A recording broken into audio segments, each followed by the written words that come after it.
Terry Talks with Terry Gillis. On my last Terry Talk, I was speaking about Shake Shack in the US and how it's adjusted to a 4-day work week. Crazy, this is like radical out there thinking. Or is it? Just this past summer, Microsoft in Japan introduced something called the Work-Life Choice Challenge, where it shut down its offices every Friday in August and gave all the employees an extra day off. And the results were interesting. Not surprisingly, the amount of time spent at work was cut pretty dramatically, as one would expect. But productivity, and they measured this by sales per employee, went up almost 40% compared to the same period of time the previous year. In addition to that, in addition to just reducing the working hours, managers also urged staff to cut down on the time they spend in meetings and responding to emails. Doesn't that sound magical?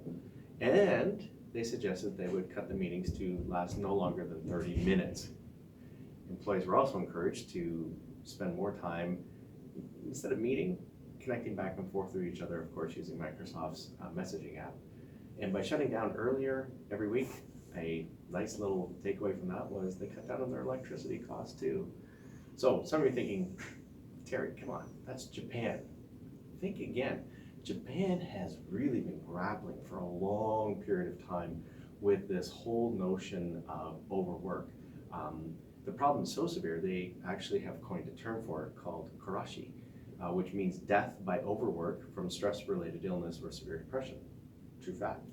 And in fact, some of you may remember back in 2005 where it was on Christmas Day where a Japanese advertising executive had committed suicide, only to find out later when they investigated this that they had worked extraordinarily long periods of time. And 2 years after that, there was a reporter a very well-known reporter in Japan who died after having clocked 159 hours, 159 hours of overtime in the month prior to their death. So Japan's a nice little testing bed for this, and Microsoft is actually going to be rolling out another example of this. So there's something going on here. There's something about this flexibility and work flexibility and work weeks. We're going to be keeping an eye on that trend, something to consider. We look forward to hearing some of your ideas. Shoot us an email, give us a call. I'd like to talk to you a little bit more about this. This could be an up and coming trend. Let's stay tuned for that.